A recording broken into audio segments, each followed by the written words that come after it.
venham todos vocês que estão com sede. E esse quadro nós apresentamos aqui porque Jesus disse isso. Qual era o propósito do Senhor Jesus Cristo em chamar o seu servo, o profeta Isaías, para um povo e dizer isso? É porque o povo estava sofrendo. O povo de Judá estava vivendo um momento de escravidão, um momento de vergonha, um momento de humilhação, um momento de dor. E vale lembrar que antes de ser sitiado e tomado pelos assírios e depois pelos babilônicos, Senaqueribe, Nabucodonosor, depois vieram sobre eles o império, o Medo de Persa, e daí Deus começou a agir nesse quadro, diante dessa promessa. Deus levanta Ciro, o imperador persa, para cumprir o propósito de Deus, que era libertar o povo de Israel. Mas antes, Judá não era escrava. Judá, a nação de Judá não nasceu escrava.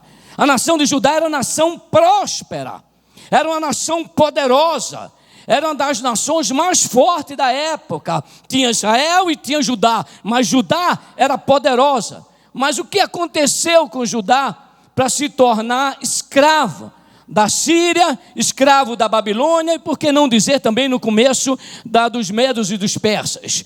Exatamente porque eles esqueceram Deus, esqueceram o seu Criador. Isso é um perigo que nós poderíamos dizer assim, um perigo mortal. Hoje na escola bíblica ministerial, e hoje ele trouxe um negócio interessante, está lá em Gênesis 3, se eu não me engano, 17, pela projeção que ele apresentou aqui, que Deus amaldiçoou a terra. Mas Deus não amaldiçoou a terra porque Deus é ruim. Pelo contrário, por causa do pecado do homem, é que Deus amaldiçoou a terra. Mas louvado seja Deus, diga, essa fase passou. Porque Jesus Cristo veio, quebrou toda a maldição. Mas eu preciso entender isso. Judá era uma nação próspera. Ei, Judá era um povo escolhido de Deus. Deus tinha escolhido essa nação para prosperar. Será que dá para você dar um glória a Deus? Deus escolheu você para prosperar, espiritualmente e naturalmente. Esse é o plano de Deus. O plano de Deus não é só levar você aos céus. Aleluia, é o principal, até porque é uma eternidade. Não será 80, 90, 100, 120 anos que nós, porventura, se viermos a viver aqui, nós teremos. Será a eternidade, 1 milhão de anos, 1 bilhão de anos. Quando chegar lá, conta tudo de novo e nunca acaba. Então, o plano de Deus é que eu e você viva uma vida abundante. Mas para isso, eu preciso deixar o pecado do lado. E Judá não entendeu isso. E por Judá não entender isso, a Bíblia diz que aquilo que separa o homem de Deus não é religião, é pecado. Isaías 59 fala sobre isso. As vossas iniquidades separaram vocês de Deus, a ponto de Deus não mais ouvir oração. Deus ouve um iníquo? Ouve. Deus ouve um pecador? Ouve quando ele se arrepende. Mas não adianta um homem viver na prática do pecado, esquecendo de Deus, vivendo uma vida como se Deus não existe e querendo viver de qualquer jeito, como nós ouvimos aqui o pastor Silva falar sobre isso. Quem mentia, não minta mais. Quem roubava, não roube mais. É uma nova vida em Cristo Jesus Cristo. Senão nós somos passivos. Qualquer um de nós, desde pastor a uma ovelha, seja um bispo, um apóstolo ou uma pessoa que não tem posição eclesiástica, se nós esquecermos de Deus, Satanás vai se lembrar da gente. Então Judá esqueceu de Deus, o povo de Deus viveu como se Deus não existisse. E podemos ver isso, aí Deus vem e traz uma palavra de conforto, uma palavra de esperança, uma palavra de paz, e diz assim, eu estou vindo, atenção, você que quer mudar de vida, simplificando aqui, parafraseando essa palavra de Isaías, capítulo 55, versículo 1, venham todos vocês que estão com sede, venham as águas, que vocês que não possuem dinheiro algum, venham, comprem, comam, venham, comprem vinho e leite. Isso aqui eu já falei no domingo passado, ou seja, Deus chegou para dizer, eu posso mudar a sua história, eu vim para mudar a sua história. E no versículo 3, ele diz assim, dê-me ouvidos e venham a mim, ouçam-me, para que a sua alma viva. Gente, como é fácil mudar de vida. Como é fácil deixar a angústia, a tristeza, o sofrimento, a miséria, a pobreza, a imoralidade, a prostituição e coisas semelhantes a estas. Como é fácil sair da escravidão. Está aqui. Ouça Deus, dê-me ouvidos. Tem outra tradução, a ARC, que essa é a NVI, a ARC diz assim: inclinai os ouvidos e vinde a mim. Jesus, na pessoa do nosso Deus, ele foi lá ao povo de Israel e disse: eu quero mudar, eu estou aqui presente para mudar esse quadro de vocês. Agora vocês precisam dar ouvido, inclinar os seus ouvidos e vir até mim. Venha até mim, ouvi e a vossa alma viverá. Quando é que nós temos vida? Quando é que a nossa alma, ela vive? Quando nós inclinamos os ouvidos para Deus. Aí a nossa alma vive. Quando nós chegamos a Deus e quando nós escutamos o que Deus fala. Deus estava dizendo, é simples, é muito simples. A aliança de Deus é para aquele que quer viver. Por incrível que pareça, a palavra é para todos, mas só aqueles que querem de Deus, que querem mais de Deus, é que vão viver o que Deus tem. A vida de escravidão não é o que Deus propõe. Deus não chegou lá para o povo, olha que Deus fantástico, que Deus extraordinário. O povo esqueceu Deus, não quis nem saber mais de Deus. Era um povo de Deus, escolhido por Deus, uma nação separada por Deus. Mas mesmo assim, Deus não esqueceu esse povo. O povo escolheu e decidiu viver uma vida assim. Mas não era isso que Deus tinha para eles. Aí Deus vai lá e se apresenta para ele e diz: não é isso que eu tenho para vocês. Eu quero propor para vocês vida, e vida em abundância. A vida que Deus propõe é uma vida pela qual o seu Filho Jesus Cristo morreu e ressuscitou. É uma vida eterna no céu e abundante na terra. Não pode ser essas duas coisas separadas. Que tem gente que quer Deus para viver só uma vida eterna no céu, aleluia, né? Dos males o menor. Mas não é só isso que Deus tem para você. Tem outras pessoas que querem as dádivas de Deus, querem as bênçãos de Deus, quer a sua vida natural modificada, transformada, restaurada, mas não quer Deus. Não é isso que Deus está propondo nesta manhã, e não é isso que Deus propôs lá para o povo de Judá. Deus propôs para o seu povo e está propondo hoje aqui uma vida abundante na terra e no céu. Parafraseando as palavras, era mais ou menos assim: vocês não precisam continuar nessa angústia, nesse sofrimento. Eu me proponho, que coisa tremenda, eu me proponho a ser o libertador de vocês. Pensa isso. Imagina você na situação que você está passando, ou imagina você a situação que alguém que você ama está passando. Deus está se propondo a mudar esse quadro. Eu estou propondo a ser o libertador de vocês, a ser o protetor de vocês, a ser o provedor de vocês. Eu proponho paz para vocês, aleluia. Que Deus extraordinário. Mas é necessário você inclinar o ouvido para mim. Eu tenho tudo isso para mim, para você, para a sua casa, para a sua família, para a sua célula, para a sua rede, para a sua igreja, para a sua nação, para a sua parentela. Eu tenho isso para você, mas você precisa inclinar o ouvido para mim, precisa vir a mim e me ouvir. Provérbio 8:34 diz assim: bem-aventurado o homem que dá ouvidos a Deus. Deixa eu dizer o significado de bem-aventurado, que vocês conhecem, mas alguém pode não conhecer. Feliz. Feliz o homem que dá ouvido a Deus.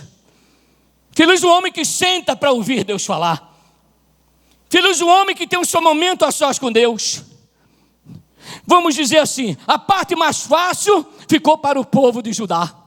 A parte que era mais difícil, vamos dizer assim, se é que podemos dizer que existe alguma coisa difícil para Deus, não existe, né? Porque não há nada impossível para Deus. Olha que Deus extraordinário. A parte difícil deixa comigo. Transformar o seu casamento, transformar a sua natureza, mudar o seu estilo de vida, mudar a sua família. Isso que você já tentou e não conseguiu, deixa isso comigo. Deixa a parte mais difícil comigo, e eu vou deixar com vocês a parte mais fácil. Isso é que é Deus. Isso aqui é amor. Aí Deus propõe para ele vida abundante, aliança perpétua, dando a vocês o benefício da aliança que fiz a Davi. Aí arrebentou. Aí Deus veio e arrebentou. Eu quero fazer com vocês uma aliança passageira. É isso que diz, é? Volta lá o texto, minha filha, volta lá o texto, por favor. 55:3. Dê-me ouvidos e venha a mim, ouçam para que sua alma viva. Farei uma aliança? Gente, isso é fantástico. Diga, é para sempre. A aliança de Deus com você é para sempre. E que aliança é essa, pastor? Qual é essa aliança? Aí ele traz um exemplo só para a gente, né? Entender no campo natural, homem, pessoa, né? Deus falando de coisas muito grandes, talvez a gente não compreenda. Inclusive mais na frente ele fala que os pensamentos, o caminho dele está muito mais alto. Mas ele traz para o campo natural. Ele vai cá e vai nivelar com a gente. Ele diz assim, ó: e eu farei uma aliança eterna com vocês, minha fidelidade que eu prometi a Davi. A aliança que Deus fez conosco é a mesma que ele fez a Davi. O versículo 4 diz, eu fiz. Fez quem? Deus fez quem? Bota o versículo 3. Eu preciso que você compreenda, para você sair daqui com essa aliança no seu coração. Deus chega para um povo que estava sofrendo, angustiado, aprisionado, não podia mudar a situação, não tinha como mudar, não via esperança. Eles até pensaram que eles iam morrer naquele quadro. Aí Deus chega e diz, não vai ser assim. Vocês vão dar ouvido para mim, vão vir até a mim, vão me ouvir, a alma de vocês vai viver, eu vou fazer uma aliança com vocês eterna, então eu vou arrebentar na vida de vocês. E para vocês entenderem que tipo de aliança eu quero fazer com você, a mesma aliança que eu fiz com Davi. Aí vai o versículo 4. Vejam, eu o fiz.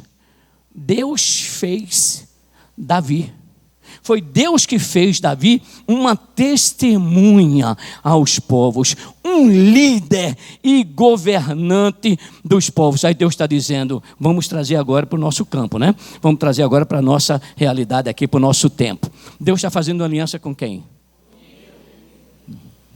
Gente, dá para você ter ideia o que significa Deus fazer? Quem era Davi?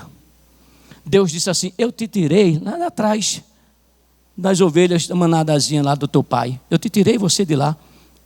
Eu tirei você de um lugar que nem seu pai lembrava de você. Nem seus irmãos lembravam de você. Ninguém valorizava você. Mas os meus olhos estavam postos em você. Eu tirei você de lá. Para fazer de você o quê? Para fazer de você uma testemunha aos povos. Ei, Deus quer fazer de você uma testemunha entre as nações. Deus quer que o seu nome seja glorificado através da sua vida. Eu farei de você como fiz com Davi, testemunha aos povos, um líder. Diga, eu tenho a herança de Davi. Agora deixa eu melhorar essas coisas. Deus fez uma aliança com Davi. Alguém se lembra o que Deus diz na palavra dele com relação a Davi? Duas coisas assim muito fortes que Deus fala a respeito da palavra dele em relação a Davi. Davi era um homem segundo o coração dele. E a outra, que Deus dava o quê? Gente, eu falo isso aqui direto. Deus dava o quê? Vitórias a Davi. Está na Bíblia, por onde quer que ele fosse. Deus dava vitória a Davi, por onde quer que ele fosse. Preste atenção, deixa o Espírito Santo ministrar que eu estou concluindo essa mensagem. Deus dava vitória a Davi por onde quer que ele fosse. Você já pensou, Deus te dá vitória no que você pensar em fazer? Dá vitória com a mulher, dá vitória com os filhos, dá vitória com a sogra, dá vitória com o sogro, dá vitória com os cunhados, dá vitória com a família, dá vitória no trabalho. Pensa essa vitória, pensa. Dá vitória no trabalho, na vida profissional, dá vitória na vida financeira, dá vitória na vida sentimental. Ei, é isso que Deus está dizendo. Deus dava vitória a Davi. Tem algum Davi aqui hoje? Diga, sou eu. Deus está dizendo na sua palavra, vejam, eu fiz, posso fazer de novo. Eu fiz com Davi, posso fazer com você. Me ajuda aí a pregar nesta manhã e diz assim, assim como Deus fez com Davi, Deus fará com você. testemunha entre os povos, governante dos povos, um grande líder. Era impossível para o povo de Judá reverter esse quadro, mas para Deus não. Por isso ele envia Isaías, o profeta, o seu servo, para dizer que a escravidão emocional, conjugal, familiar, física, financeira, espiritual, acabou. Gente, eu acho que você não entendeu. Sai agora o quadro de Isaías. Sai desse quadro, 730 anos antes de Cristo, 2730, 2740 anos atrás. Sai desse quadro. Vem agora para o dia 26. Não é hoje 26, não é isso? Estou enganado não? 26? Vem agora para 26 de janeiro. Judá somos nós. Por alguma situação, nós estamos precisando de uma libertação, de uma restauração, da ação de Deus. Aí eu vou repetir agora. Sai Isaías, entra Clênio. Sai o povo de Judá, entra a igreja humilde. Mas o Deus é o mesmo. Aí eu vou dizer aqui para você. Vou repetir. Era impossível para o povo de Judá reverter esse quadro, mas para Deus não. Por isso ele envia o seu servo Clênio para dizer que a escravidão emocional, conjugal, familiar, física, financeira, espiritual acabou. Não é plano de Deus que você viva uma vida de escravidão. João 3,16, o Senhor diz: por isso ele amou o mundo de tal maneira que deu seu Filho unigênito, para que todo aquele que nele crê não, mas... Tudo bem, pastor, o senhor está falando da salvação lá no céu, é? Então pega João 10,10. Jesus diz assim na parte B: eu vim. João capítulo 10. O povo enganado, religiosidade. O povo é religioso. Outros esqueceram Deus, outros achavam que tinha muito de Deus, né? Mas não esquenta não, que um dia também eu fui religioso, eu fui tradicional. Quem diria um dia pregar camisa? Quem diria, Jesus? Jesus transforma, gente. Jesus liberta. Quem diria? Se prepara, o religioso, se prepara. Deus mudou isso aqui, vai mudar tu também. Aí eu me lembro aqui que Pedro e João estavam pregando, né? Pregando o evangelho. Aqui só abrindo parênteses para a gente entrar na conclusão. Pedro e João estavam pregando o evangelho. Para quem? Aí os religiosos olhou assim, os fariseus, os escribas, os sacerdotes, os doutores da lei. Chamou Pedro e João e disse: vem cá, que conversa é essa? Tu está falando de Jesus? Não, para com isso. Para com isso. Para de falar desse Jesus. E para de fazer as coisas que esse Jesus faz. Para com isso. Foi o que ele disse? Foi o que ele falou, está lá em Atos capítulo 4. Ele olhou para as autoridades e disse: é ruim, hein? É melhor obedecer a Deus do que obedecer a vocês. Então, vira aí para teu vizinho, catuca ele e diz: sai dessa religiosidade. Fecha aqui o parêntese aqui, volta aqui. Sai. Em nome de Jesus. Há 2.700 anos atrás, Deus convidou o seu povo a ouvi-lo e reconhecê-lo como o único Deus. Nesta manhã, Deus convida você para reconhecê-lo como o único Deus. E hoje, Deus renova o seu convite para vivermos uma vida abundante no céu e na terra. No céu, a vida eterna, e na terra, uma vida próspera, no nome de Jesus. Agora tem um pré-requisito aqui.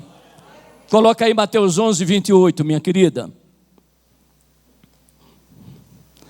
Mateus 11:28. Simples. Olha, peraí, eu li Isaías, Velho Testamento, lei.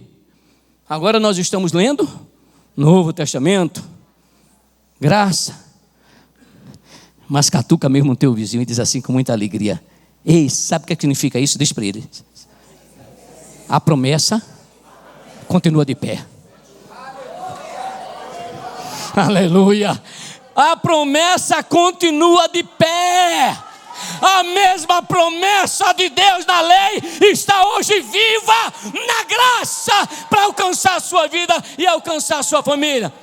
Só tem um pré-requisito aqui: venham a mim, disse o Senhor. Vinde a mim, todos que estão cansados e sobrecarregados, e eu lhe darei descanso. Atos capítulo 4, versículo 12. Este versículo nos mostra que existe sim uma saída, e ela chama-se Jesus. Não há salvação, nem adianta você perder tempo. Eu não estou falando aqui de religião, não. Eu já passei dessa fase há muitos anos, algumas décadas. Não estou falando de religião. Não estou falando de denominação, é ruim. Eu estou falando de algo muito maior. Não, estou falando de algo muito maior aqui. Algo que é muito maior. Religião é coisa que quem criou foi o homem. O homem criou. Bandeira, Ministério Internacional de Deus. Claro, a gente orou, Deus deu o nome, mas foi criado por homem. Agora aqui não. Aqui existe algo muito maior. Algo que mudou e continua mudando a história do mundo. Não é só a história lá de trás. Não é só a história aqui de Brasília. Não há salvação em nenhum outro, pois debaixo do céu não há nenhum outro nome dado aos homens pelo qual devemos ser salvos. Sabe o que aqui está dizendo? Que os apóstolos, os pastores, os bispos de igreja evangélica, salva ninguém. Salva ninguém. Sabe o que aqui está dizendo? Que a liderança eclesiástica de outras religiões, questão de ética, não cita o nome, também não salva ninguém. Não salva. Pensa aí numa religião que talvez você faz parte. Pensa. A sua autoridade eclesiástica lá não salva ninguém. Está aqui. Não há salvação em nenhum outro, pois debaixo do céu não há nenhum outro nome dado aos homens pelo qual devemos ser salvos. E Jesus disse que aquele que vem a mim, de maneira nenhuma, ele o lançará fora.